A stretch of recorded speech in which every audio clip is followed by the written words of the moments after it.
Chuck Wilson. We appreciate you joining us again on this morning. And I guess the next question that we would have for you is, if you had the opportunity to overturn a vote that Congressman Edwards had made during his time in Congress, what vote would that be and why? Oh, good grief, only one?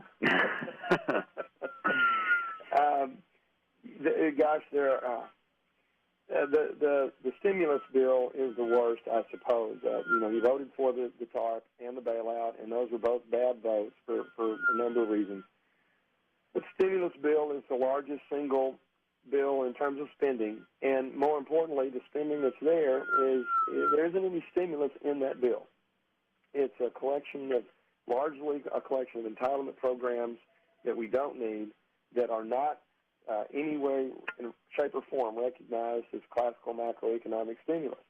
And I think that's one of the first things that a new Republican Congress has to do is vote to overturn that stimulus bill. And I fear, and I think I'm not alone in this, that we will see some of that stimulus money coming back to that district here in the upcoming election is nothing more than a re-election fund for troubled incumbents. If you get sent to Washington by the voters, what's the first piece of legislation that you think you would introduce or support, and why? I would work on a series of financial reforms, Steve. This might not be one of the most central issues in the campaign coming up, but one of the ways that we support our lifestyle, the American way, the importance of the integrity of our capital market, and we severely undermine those with the subprime lending, the bundling of those subprime mortgages, Fannie Mae and Freddie Mac, and then the marketing of those bundles in ways that really were not reflective of true value. And when the market came unstuck, we still have a number of vulnerabilities financially in our banking system and in our capital markets that we must attend to. We need to have a standing resolution trust capability in the Treasury Department to model and try to predict these financial panics, and we need to have, along with those models, suggested responses to it so that we're not caught flat-footed. Financial panics happen. They've happened throughout our history, and they will happen again. When you have successfully gotten through one without having the entire system explode, it's incumbent on everyone to stop and look at how we got there and what we need to do to be ready the next time, and we're simply not doing that, and I think it's a height of irresponsibility. We need to look at putting capital requirements on our insurance companies that are insuring these bundles. We need to have other oversight in these parts of the financial markets that have developed, and we need to quit doing the kind of things that we're seeing coming out of Washington now with very onerous regulations on our local banks, which weren't part of the problem, and unfortunately being shouldered with the burden for paying for it. When you hear the word bipartisan, what's the first thoughts that come to your mind? I'm not so sure that bipartisan should be a goal in and of itself, Steve. The American people deserve 465 congressmen up there arguing about what's right. And a good, vigorous debate is good for democracy.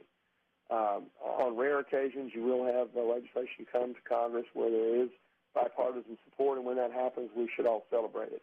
But going to Washington for the purpose of being bipartisan is, I think, particularly in this environment, not what we need and not what we should be looking for. You have a business and a national security background, so we'll ask a question on each of those fronts. First off, what specific steps would you take to reduce the national deficit? Well, you have to stop spending as a matter of common sense. When you have a debt problem, you first have to turn off the spout and stop the debt.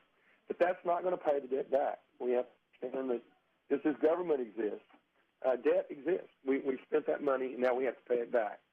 The way you pay debt back is you grow the tax rate, and that's not the approach this administration is taking. They are looking at paying the debt back by raising new taxes. And raising new taxes is increasing the burden on the American people. It comes at the cost of liberty. It comes at the cost of jobs. Far better and far more bipartisan, to follow up on an earlier question, is to look at tax cuts and regulatory reform. Those are very bipartisan policies. They've worked every time they've been tried. They worked under the Kennedy administration, under the Reagan administration, and under the Bush administration.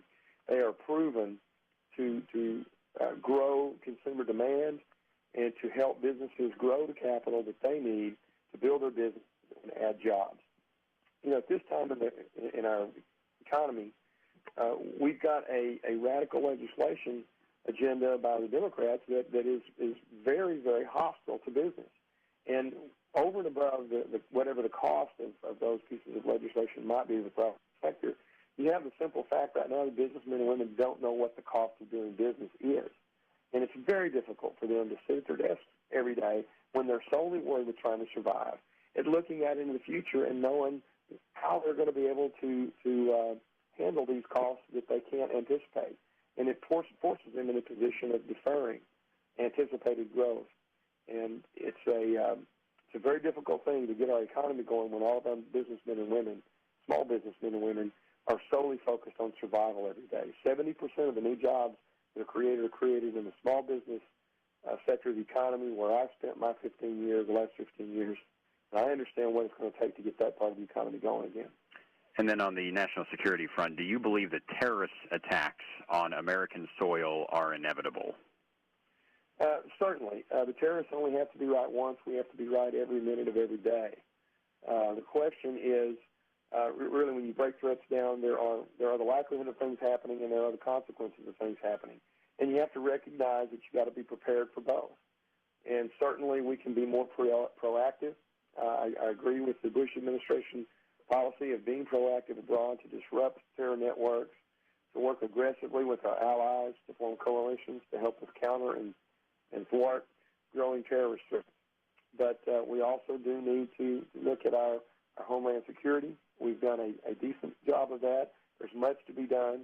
I had the good fortune, Steve, to live abroad in an official community, and I understand what it's like to live under those threats and the common sense things that our men and women serving abroad do to protect themselves. And many of those things are not being done yet and are not really part of the national security or the homeland security model.